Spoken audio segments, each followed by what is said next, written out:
Okay, baba. Hatimaye tena tukiwa bomba tukiwa sawa zaidi. Burudani ikiwa katika mikono salama. Hapa ni sound ya Bai, sound ya kaka mkubwa. Sound ya Mgojosoni popote pale ndani na nje mipaka Tanzania. Katika episode ya 7 tu ikiwa mashara. Wanasema mzigo na kwenda kwa jina Malavi Sifu. Lakini sound pekee ambayo unasikia mitamboni mako ni sound iliyotukuka, sound ya Mgojosoni, sound ya Bai. Ukiniita Mgojosoni napenda zaidi kwa sababu hizi picha za polisi kuna namna waga tunaziandaa kitaalamu zaidi. Tuko na episode ya 7 tu, tamthilia inakwenda kwa jina Malavi Sifu. Lakini pia habari njema ni kwamba tubakiza episode 3 tu kuweza kumaliza mchezo kabambe hapa. Kwa usisite chali yangu kuzidi kuungana na sisi kujua nipi inafuata baada ya kazi bomba zaidi. Tuanzetu katika episode safi inayofuata, tunaonga pale ambapo tulishia. Wow.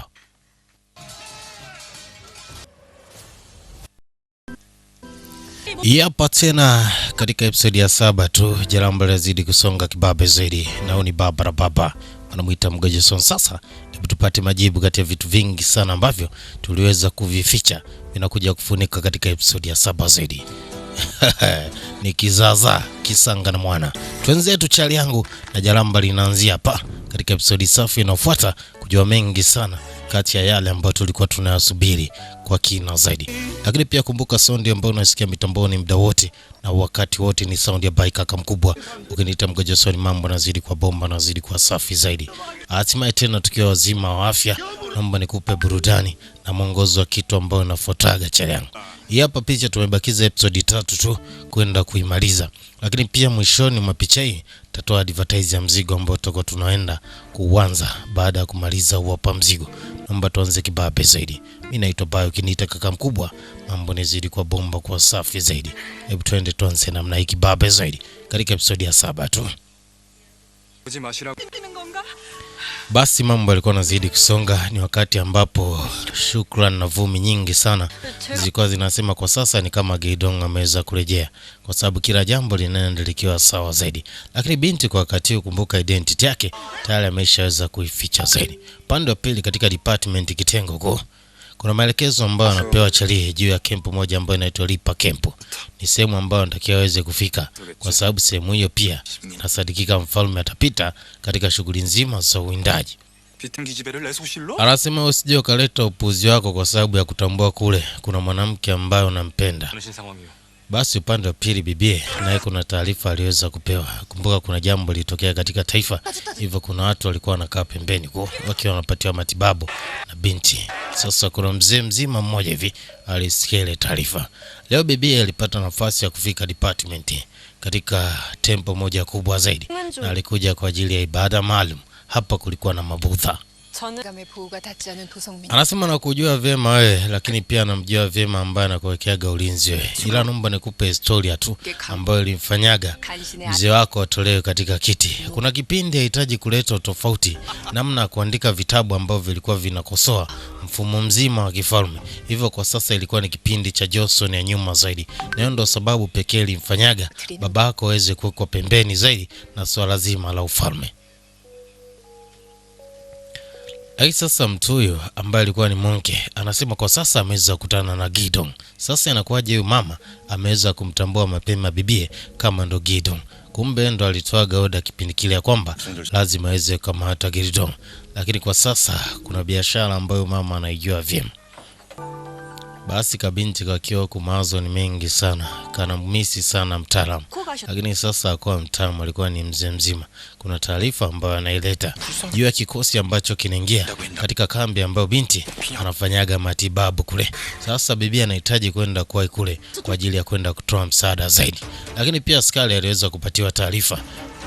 Wajomba baada ya kufika katika kambi walihitaji kuwachomoa walaia kwa sababu hawakuhitaji masuala ya ugonjwa yaweze kufika kila pande zote za taifa zima la Johnson. Hivyo walihitaji kuwanyatua hao ambao inasadikika hawako bomba zaidi. Lakini sasa mwamba akiwa anatupa ule mshale, kuna mwanaume aliweza kuzuia ile biashara ili asali zisije zikamfikia bibi. Alikuwa ni mzee mzima. Wanamuita Prince Dore. Anasema usiwe na wasiwasi kwa wakati huu, kila jambo litenda kuwa sawa zaidi.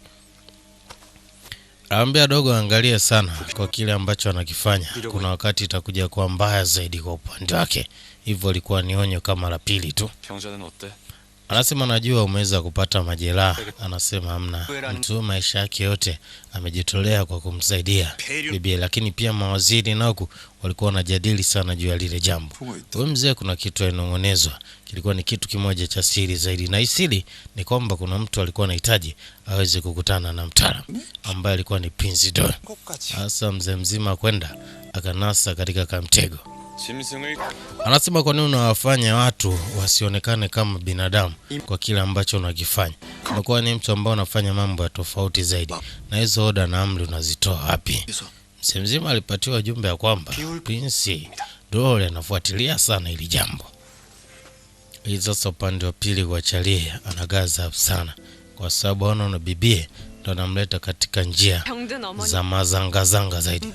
Anasemanisha kuambia kwa wakati unahitaji kuishi maisha yangu tu, kwa hiyo sijafikiria maisha ambayo unafikiria kwa upande wa pili, na hilo ni neno langu la mwisho kwako. Basi leo usiku binti, kuna mavazi maalum yale ya Gideon aliyavaa, kuna ujumbe anahitaji kufikisha moja kwa moja kwa mzee mzima ambaye alileta matatizo. Alikutana na ujumbe wa kwamba lazima aweze kuomba msamaha. Sasa uze kila ambaye anamuindaga sana binti anapishana na binti pasipo kuweza kumtambua, kwa sababu kwa sasa mzee mzima anatisha sana na Gideon. Anasema umeweza kumpoteza tena. Sasa ilibidi ende kwa mdogo wake. Anasema leo nahitaji kujua nini ambacho kinaendelea. Basi kuna ujumbe ambao ulikuwa umeweza kufika ukimtaka mzee mzima aweze akaombe msamaha kwa kile ambacho aliwafanyia watu wale. Basi ilibidi ilimpasa aje aombe msamaha watu hao kwa kile ambacho kilikuwa kimetokea. Charlie aliweza kulishuhudia lile tukio, lakini sasa huko department kwenye kitengo kimoja cha siri sana, kumbe mzee mzima Ong Min-yuki anafahamiana sana na huyu monke ambaye kwa sasa anaonekana na mission moja kubwa sana na taifa. Anasema nimeleta ripoti kadi ilivyokuwa inatakiwa, lakini sasa upande wa pili kwa mama anajua kijana wake kwa sasa anampenda binti mmoja hivi, asijue kwamba ni vitu ambavyo viko tofauti zaidi. Anasema mheshimiwa, anasema wewe nini ambacho kimekuleta hapa? Kwa sababu nisha kukanya kwa kile ambacho unakifanya katika ile eneo. Basi Charlie alipata nafasi ya kukutana na mamake, na sasa anasema anahitaji kutoka Johnson kidogo. Lakini sasa upande wa pili kwa The King yuko katika shughuli ya uwindaji, kumbuka muda wote, na pindi ambapo alitoka pale hadi kwa sasa yuko katika shughuli za uwindaji. Anasema anahitaji kufika katika milima ya Mount Dogo, huko anahitaji kwenda kukamilisha shughuli ya uwindaji zaidi. Lakini mama huko akapata wasiwasi, huyu kijana atakuwa ameenda wapi wewe? Anasema ina maana mlijua kabisa huyo atakuwa anamfuata Ong Yun, yani ule bibi. Anasema hapana, sio kwa hicho ambacho nafikiria, lakini mtaalamu kumbuka alionywa sana ya kwamba ni vema angekaa mbali na ubinti kwa sababu itakuja kuleta matatizo makubwa sana kwa baadaye. Basi leo alipata kawasa kidogo kakuweza kutembea na binti, na hapa alikuwa anateta mambo mawili matatu. Hata hiyo binti alimweleza kwamba mtu pekee ambaye alimfundishaga kutumia upinde na mshale alikuwa ni babake ambaye alikuwa mlezi. Basi walifika katika soko moja ambalo unaweza ukatengeneza, wanasema wishi ombi lako na ukalitupa juu huko, hivyo unaweza kupata matokeo kwa kile ambacho unakiomba. Sasa mzee mzima naye alikuwa anaandika ni nini ambacho anaomba, lakini naye binti pia kuna ombi anahitaji kuliandika. Sasa binti alikuwa anafikiria sana kitu cha kuandika, lakini mkali tayari alikuwa ameandika kile ambacho anakiomba katika maisha yake kwa muda mrefu zaidi. Anasema andika basi. Bibi anasema sio mbaya. Basi binti aliweza kuandika ombi lake, alafu mashine ikatupa juu namna hiyo. Mamba alimwangalia sana bibi. Anasema kwa hilo ambalo umeomba, mbona kama anaweza nikalifanyia kazi hata mimi. Basi majira usiku binti baada ya kurudi, mzee mzima alimuita kwa mara ya kwanza, akasema Yunjio, nafikiria ulichotenda kiko sawa zaidi. Lakini sasa upande wa pili katika shughuli za uwindaji huko, The King yuko busy sana anafanya masuala ya mawindo. Sasa mzee kwa kuwa alikuwa na kasafari, aliamua kuondoka na kijana wake, atujini wapi alikuwa anaelekea. Sasa upande wa pili taarifa inafika department, kuna shida inaonekana imetokea. Sasa kitu cha kushangaza ni kwamba Charlie anarejea na mzee mzima akiwa amekata moto tena kwa kupigwa mshale eneo la mgongo kwa nyuma. Hili muumiza sana binti, unaambiwa mpaka alikata moto kidogo kwa sababu alikuwa ni mtu muhimu sana katika maisha yake. Ongmini anasema nani ambaye amefanya? Anasema inasadikika ni brother yako, yani mfalme ndo ametenda yote hayo kwa mzee mzima. Basi mama alizunika sana kwa kile ambacho kiliweza kutokea, kwa sababu pia ni mtu ambaye alikuwa anawachukulia uangalizi. Sasa vipi upande wa dogo? Lakini sasa bia ilimuumiza sana. Binti alivaa vile viatu ambavyo alipewaga na mzee mzima, na hapa alikuwa anahitaji kutoka. Chera ambia mambo yote yatasimamiwa na chief secretary. Binti ambia ni biashara yangu, kwa kila kitu nakiandaa mwenyewe. Lakini sasa alikuwa ndo anaingia Prince na binti ndo alikuwa anatoka, hivyo kulikuwa na mpishano mmoja mkubwa sana. Pande wa pili mfalme akiwa anarejea kutoka katika eneo la mawindo. Kumbuka kwa sasa kuna vitu ambavyo anapigwa kama vimbola, hivyo hajakaga sawa zaidi. Binti alipanda eneo moja la juu sana, na hapa alikuwa anamkumbuka sana mzee mzima Mr. Ongmin, yaani babake mlezi. Moja kwa moja binti aliweka target na sasa anataka mchape The King. Mashine iliachiwa namna hiyo, lakini sasa kuna mtu aliweza kuingilia mchezo.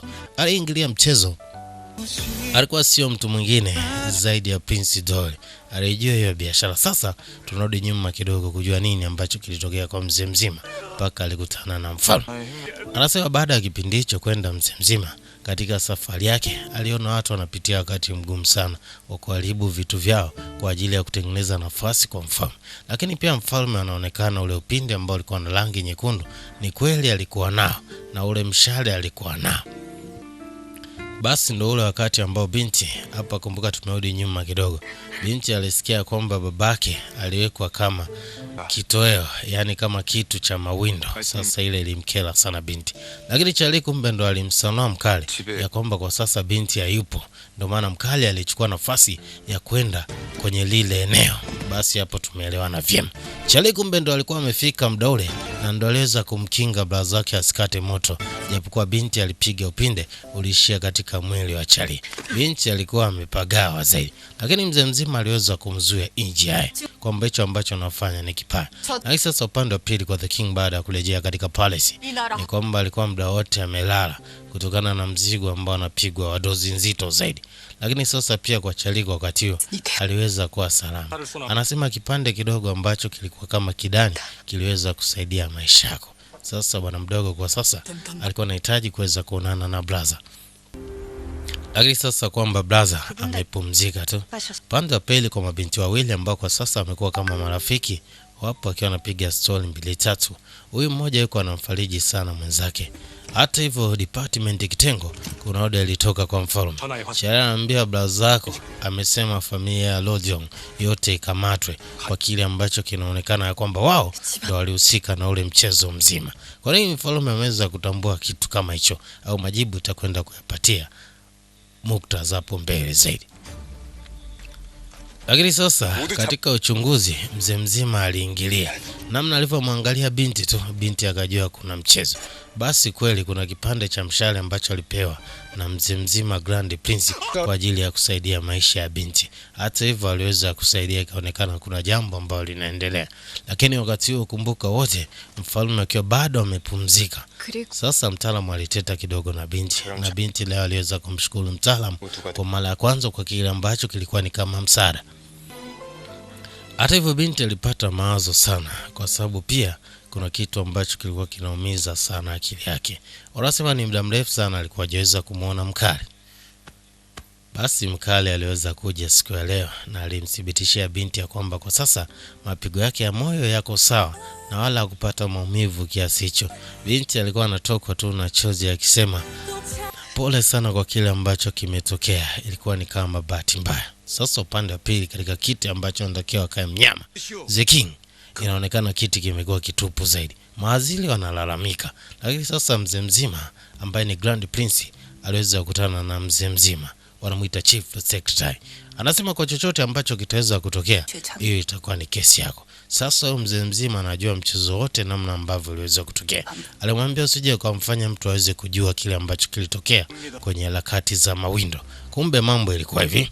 Mzee mzima alifika na kuanza kumwomba mfalme kwa kile ambacho kilikuwa kinaendelea, kama ni kitu ambacho kinawadisturb raia wake.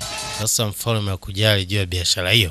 Alisema alimwomba mzee mzima aweze kuondoka kurejea mjini. Lakini sasa katika shughuli za mawindo, mfalme ni kama alimwona mnyama fulani hivyo, alimweka target na kumshambulia huyo mnyama.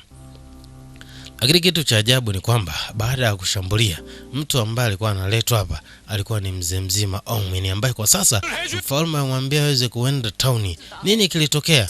Sasa upande wa pili binti anamlaumu sana mzee mzima kwa kile ambacho kinatokea. Anasema lazima tuikamilishe kazi ambayo tumeweza kuianza. Sasa nani ambaye alimuua mzee mzima? Bado mauza ni mengi zaidi. Tutakwenda kupata majibu tu ya kugundua nani aliweza kumuua mzee mzima. Lakini sasa kwa Monkey aliamua kumwambia binti kila kitu kweli juu ya department ambayo inaongoza swala zima la kuhakikisha anaweka mambo sawa katika taifa, na kwamba babake alikuwa gani member. Sasa mzee mzima alipoamka katika usingizi tu, ile staili ya kupiga aligundua kwa sababu taifa zima la Joseon ambaye alikuwa anapigaga hiyo staili alikuwa gani mmoja tu. Arambe, hebu nipatie majibu kwa sababu hiyo style alikuwa anaitumia babako tu. Ni nani mwingine ambaye anaweza akatumia style hiyo tofauti na babako ya kunishambulia kwa namna hiyo? Sasa dogo alicharuka moja kwa moja anamfuata brother. Arambe, yote ni makosa yako kwa kile ambacho kimeweza kutokea. Sasa unacholalamika ni nini? Binti baada ya kurejea huko anagundua kwamba mdogo wake ameshaweza kuchukuliwa. Lakini ghafla kuna hali ya tofauti zaidi. Ni kama kidani cha binti kinaweza kuwaka, ishara kwamba ni muda wa mabadilishano ya nafsi na mzee mzima zaidi. Hii inaweza ikawa ni balaa zaidi kwa sababu kule alioko ni mzee mzima, na sasa binti anatakiwa ingie katika mwili wa mzee mzima kwenda kulisolve lile tatizo ambalo lipo katika eneo la Palace. Hiyo hapo ni katika episode safi zaidi, ikiwa ni episode ya 7. Tukutane katika episode ya 8, lakini pia ingekuwa ni vema zaidi kama ninge kuacha na kionjo cha tamthilia ambayo tutakuwa nafuata, lakini muda ni mchache chali yangu. Hebu tumalize kibabe namna hii katika episode ya 7 zaidi. Hiyo hapo, chao. Katika episode safi ya 7 tunagonga besi na namna hiyo. Badman, let's go.